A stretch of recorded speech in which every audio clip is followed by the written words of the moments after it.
Welcome to Review Recapped. Today we will be showing you a psycho revenge thriller movie named Promising Young Woman. Spoilers ahead.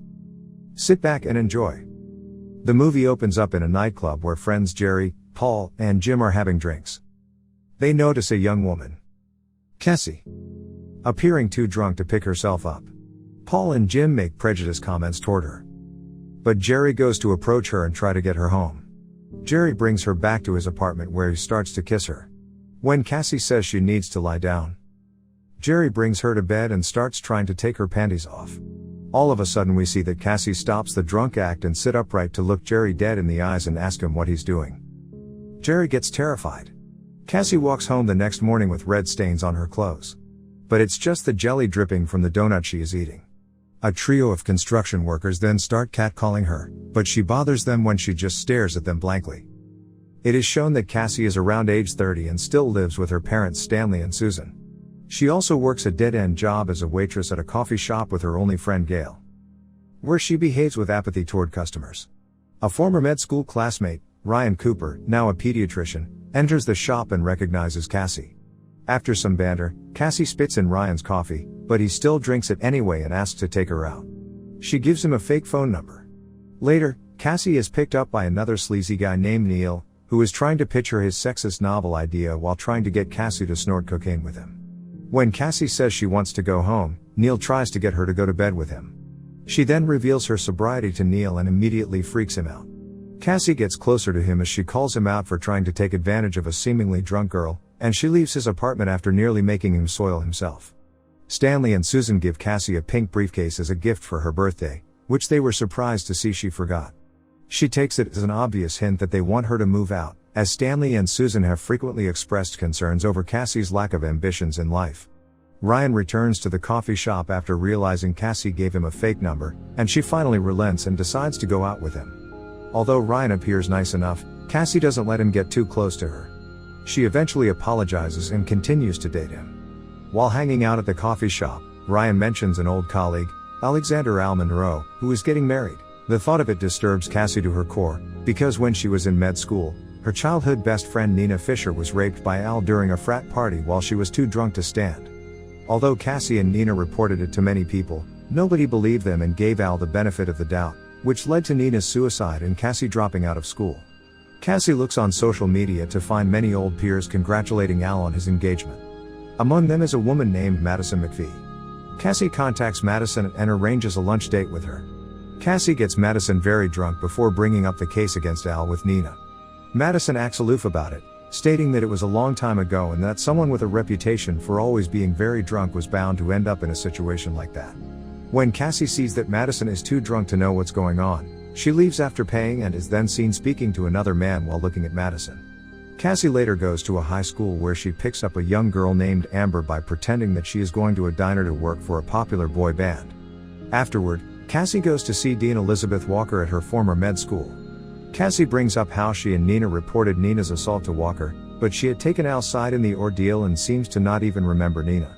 Cassie then tells Walker that she picked up Amber and brought her to the same room where Nina was raped and left her with several older boys.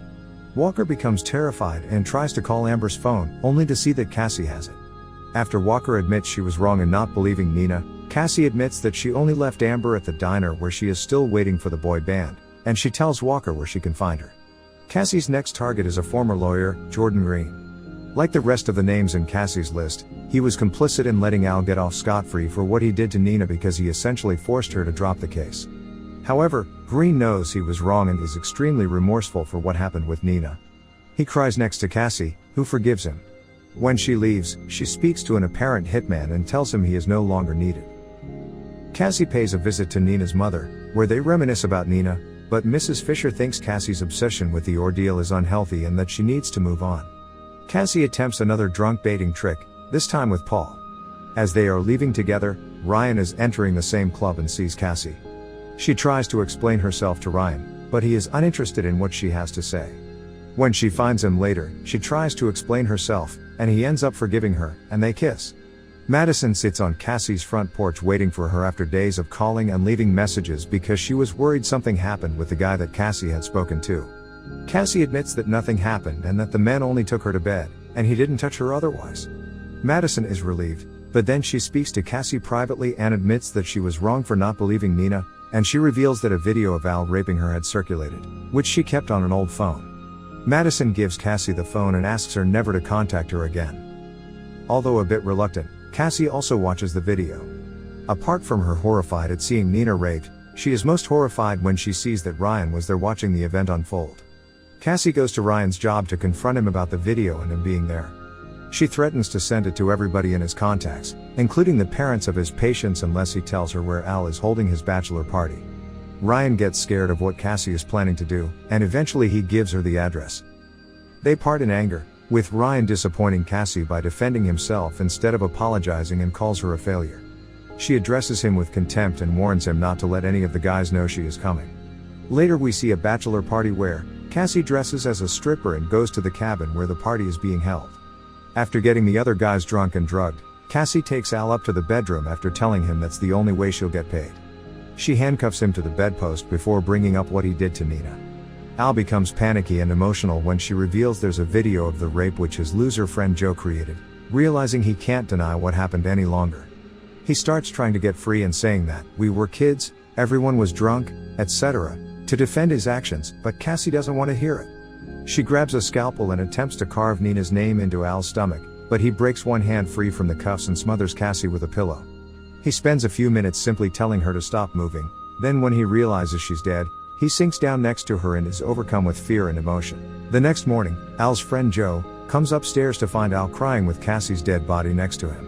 Joe tries to tell Al it wasn't his fault, while Al weepily says it was and that he fears losing his fiancée and everything else. Joe resolves to help Al get rid of the body and convinces him to go along with that, so that the other guys will not know what happened. They take Cassie and bury her under a pile of logs that they then set on fire. Joe calmly watches this while Al is sick to his stomach. Days later, Cassie's parents file a missing persons report. The lead detective visits Ryan's office since he knows they were romantically involved. After he learns Cassie disappeared, Ryan tries to save his skin by suggesting she may have done something to herself that he was unaware of.